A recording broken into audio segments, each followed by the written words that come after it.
Marc, based on what you've just witnessed through the playoffs, so what specific needs do you feel have to be addressed in the offseason? Again, internally, we haven't discussed that. You know, we finished not even a week ago, so we're gonna sit down with our hockey people and make decision based on what we feel. I need their input. I have my own, but I need their input, and then from there we'll move forward. The decision not to start Peter Budaj against the New York Rangers, how do you think that will affect him next year? And is there a lack of confidence with him that he maybe needs to rebuild with the team? Not at all. I mean, Michel had we call it a hunch to start Ticker, which is, we call him internally Ticker. It's Dustin. And he was right. I mean, but that take nothing away from Peter. It's not like Michel put him in. We put him in game 2 and he didn't get the job done. He didn't do any of that. I mean, he's still the same goalie. And I know him personally. He's a great man. Loved by his teammates, and through this whole thing, he was very positive. And my exit meeting with him was, you know, it was very good. So Peter is a pro, and he handled everything with class. And again, he's one of the reasons why we're able to, you know, get 100 points, you know, and make the playoffs. So we internally will discuss it moving forward. But again, it's a nice problem to have. Going back to the golf tournament at the beginning of the year, you said we're not there yet. I assume since you didn't win the Stanley Cup, you're still not there yet. How much closer are you?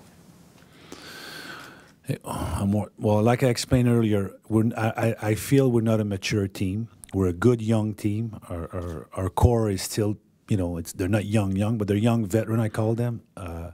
We're moving forward. There's teams I look around the league, they're more mature.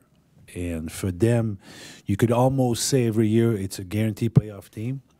But we're not there yet. I mean, next year we go back to the same starting line with everybody else. Our first goal will be to make the playoff. And after that, like I mentioned, once you're in, anything's possible.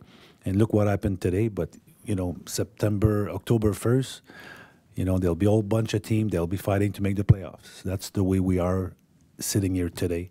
And hopefully, you know, years down the road, we'll become a more mature team. But we're not there yet. But we have a lot of good things going for us. In your 2 years with the team, do you consider yourself ahead of schedule in terms of developing the team because of your results this year, or right on schedule, or and how far away do you think you are from being where you want the team to be?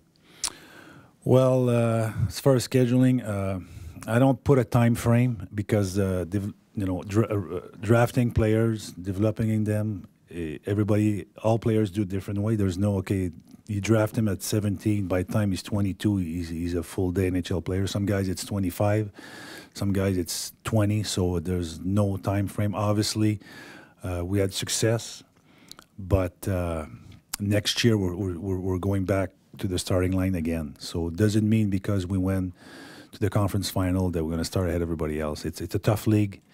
It's, you know, 4 teams 2 years ago, only 4 teams from 2 years ago went back in the playoff, and we were one of them. So that's tell you how tight it is and how difficult it is to make the playoff. And we have a tough division, you know. Tampa will be better, Florida will be better, Ottawa will be better, Toronto will be better. So we got to keep getting better. And it's a challenge, but, you know, it's a fun challenge. Come the fall, Brian Gionta is not a member of this team. How difficult will it be to try and fill that leadership role left behind, and how important is it for you to bring back your captain?